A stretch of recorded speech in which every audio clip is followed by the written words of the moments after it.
The dashboard says the security team is fully staffed. The headcount slide looks healthy.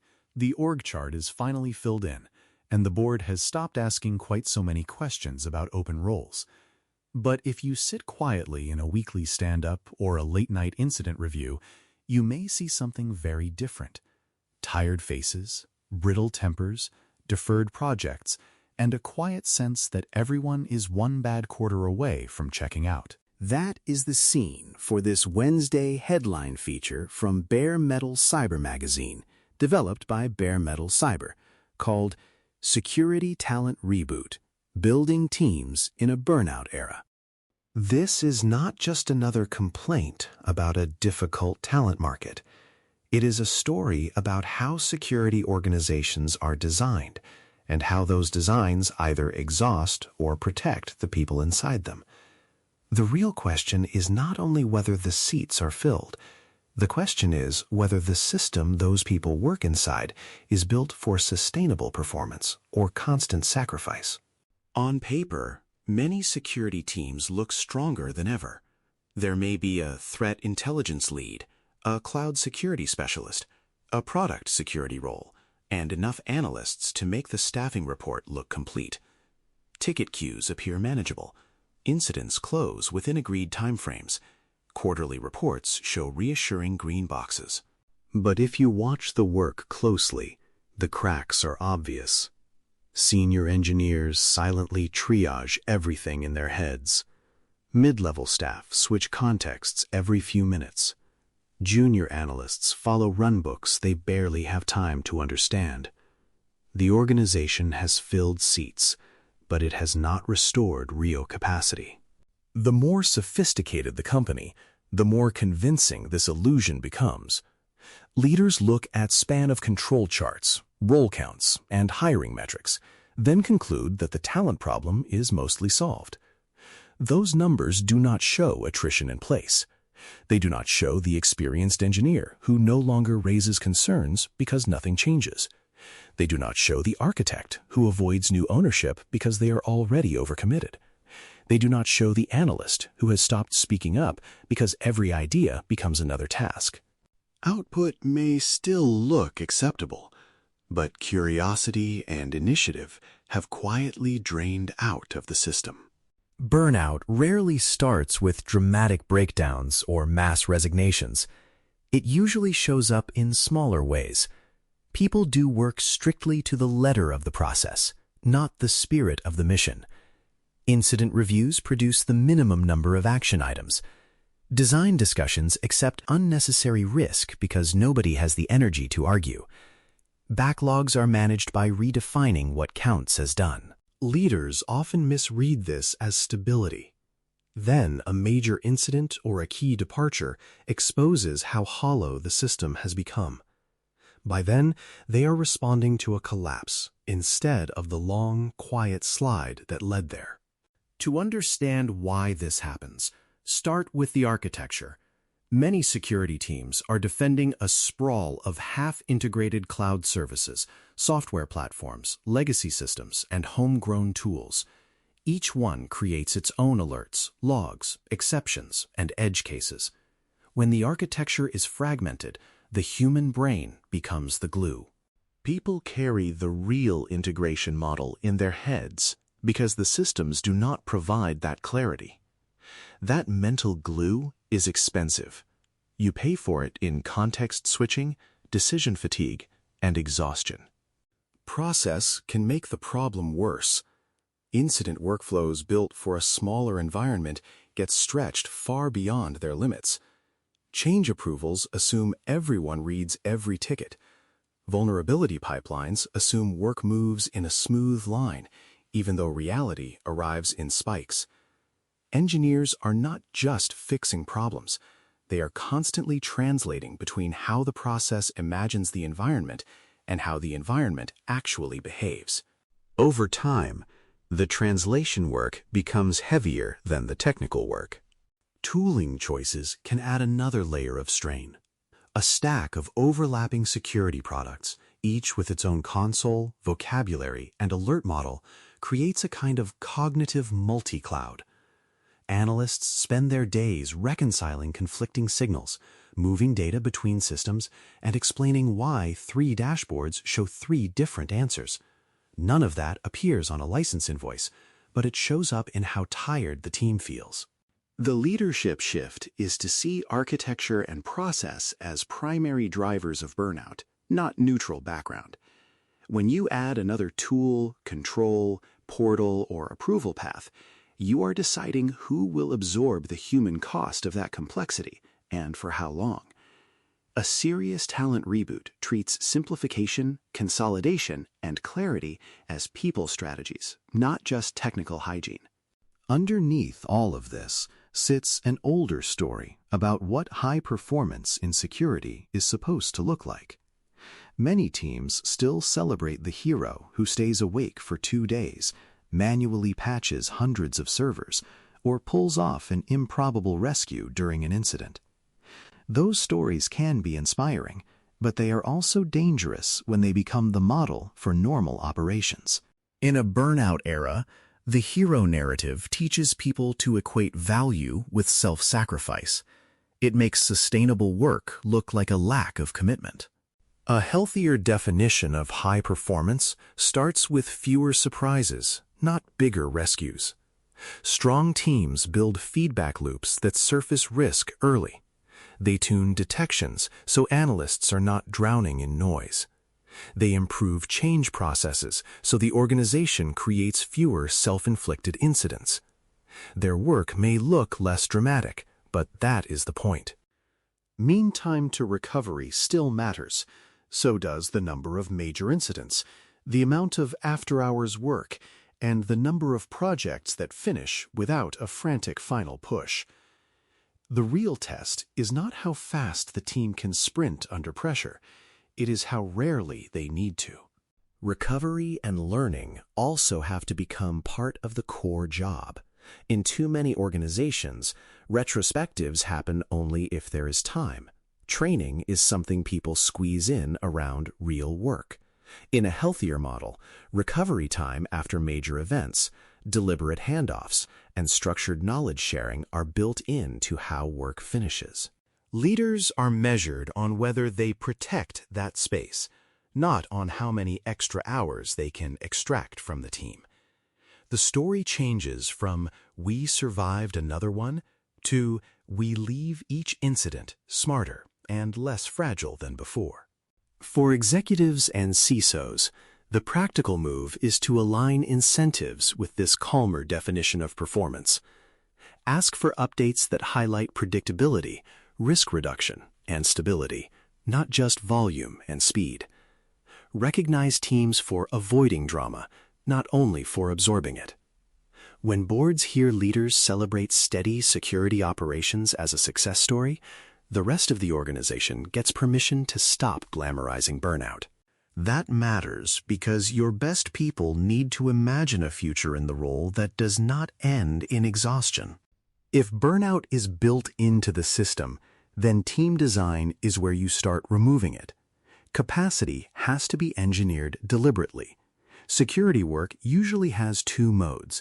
There is interrupt-driven work, such as incidents, escalations, and urgent stakeholder requests. Then there is deep work, such as architecture reviews, roadmap projects, threat modeling, and automation. When the same people are responsible for both modes all the time, deep work always loses, and stress always wins. Role clarity is a powerful lever. Many security teams operate under an unspoken rule that everyone does a little of everything. That can sound collaborative, but it often means nobody can say no to anything. High-functioning teams draw clear ownership lines. They define who makes which decisions, who handles which types of incidents, and what primary and secondary responsibility actually mean. That clarity allows leaders to design rotations. People know when they are responsible for interrupts and when they have space to think. It also makes escalation healthier. Engineers can hand off work without guilt because the system has already defined who is supposed to catch the ball. On-call and escalation models are where many teams lose the most human capacity. A sustainable design starts by measuring the real after-hours load and refusing to normalize always-on work. That may mean shrinking the blast radius of rotations, reducing pages through better automation, suppressing low-value noise, or enforcing recovery time after difficult weeks. Some organizations create a reserve pool of senior people who are called only for true emergencies, with clear rules for when that is allowed. The goal is not to eliminate hard weeks. The goal is to make them the exception and pair them with recovery. Automation should also be evaluated through the lens of human attention. It is easy to buy a tool that promises more visibility and faster response. It is harder to ask whether that tool will actually reduce the cognitive load on the people who use it. The best automation deletes work. It closes noisy alerts when confidence is high. It creates clean tickets with context attached. It updates stakeholders without requiring manual status calls. It reduces copy and paste work between consoles. When leaders prioritize that kind of automation, they buy back mental capacity for higher value thinking. None of these design choices matter if they disappear under pressure. Protected focus days, limits on concurrent projects, and rotation rules are easy to respect during calm weeks. They are much harder to protect when the inbox fills up. The organizations that actually break the burnout cycle treat these guardrails as part of how security operates, even during difficult periods. When the team sees that boundaries hold when things are busy, not just when things are quiet, capacity stops being a slogan and becomes the lived experience of the function. Once you stop building around heroic sacrifice, you can start seeing talent differently. Instead of hunting for a shrinking pool of perfect candidates who meet every requirement, you can build around learnable skills and complementary strengths. That opens the door to adjacent technologists, reliability engineers who understand infrastructure, developers with strong testing instincts, operations staff who know how the business actually runs. The key is to design roles that let people grow into security, instead of expecting them to arrive fully formed. Growing people is not just a matter of sending them to a course once a year. It comes from making learning part of the work. Pair a new cloud security engineer with a seasoned architect on real reviews. Rotate analysts into product teams. Give internal transfers time to shadow incident response. Those moves can build a deeper bench than another long external search. They also change the story your organization tells about security careers. The message becomes that people can arrive from different starting points and still build a future here. Retention in a burnout era depends on whether people can see themselves thriving in the role several years from now. That starts with honest job design. Reduce the number of catch-all roles where one person is expected to be incident lead, architect, compliance contact, and internal evangelist all at once. Build recognition systems that value sustained excellence, not constant heroics. Highlight thoughtful design work, mentoring, and risk reduction in performance conversations. When growth, pay, and recognition align with sustainable contributions, your non-obvious talent does more than stay. They become the backbone of a stronger security function. Leading security in this environment requires honesty in rooms where people often posture. Leaders need to tell executives and boards what the team can sustainably deliver and what it cannot.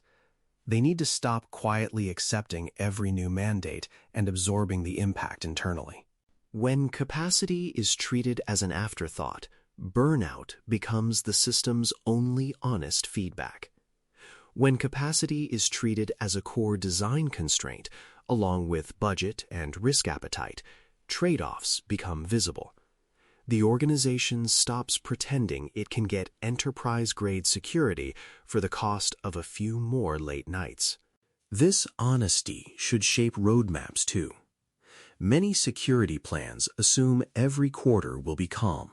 Every dependency will arrive on time, and no new incident or regulatory demand will interrupt the work. When those assumptions fail, teams are told to find a way. A better approach is to undercommit deliberately on discretionary work and reserve visible capacity for the unexpected. You can still be ambitious, but you are ambitious inside a model that assumes disruption instead of falling apart at the first surprise. Personal leadership behavior matters as well. If you answer messages at all hours, approve last-minute scope changes without question, and treat your own time as infinitely flexible, the organization learns that this is how serious leaders behave. If you take recovery time after major incidents, defer non-critical work during heavy weeks, and support teams that renegotiate commitments, you send a different message. You are saying that sustainability is part of professionalism, not a sign of weakness. Hard pushes will still happen, but they become bounded events with recovery, not the permanent state of the function. At its heart, this topic is about treating security talent as a finite strategic asset, not an endlessly stretchable resource. The illusion of fully staffed teams has hidden a quieter collapse.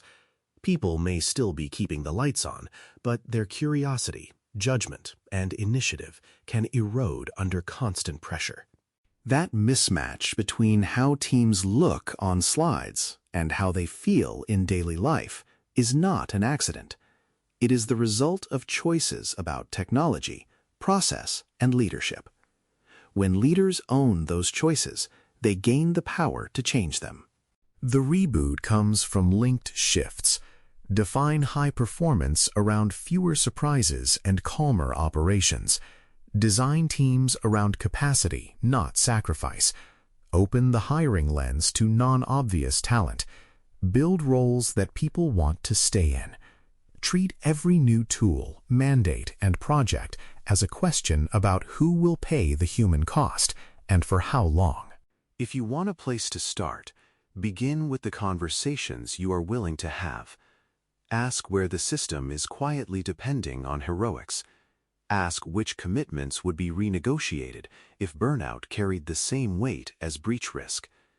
Ask your peers and your board not just what outcomes they want, but what level of human cost they are willing to accept. When those questions become part of normal leadership dialogue, the phrase security talent reboot stops being a slogan. It becomes the way the organization chooses to work. Thanks for listening. For more audio courses, daily newsletters, and more, please visit baremetalcyber.com.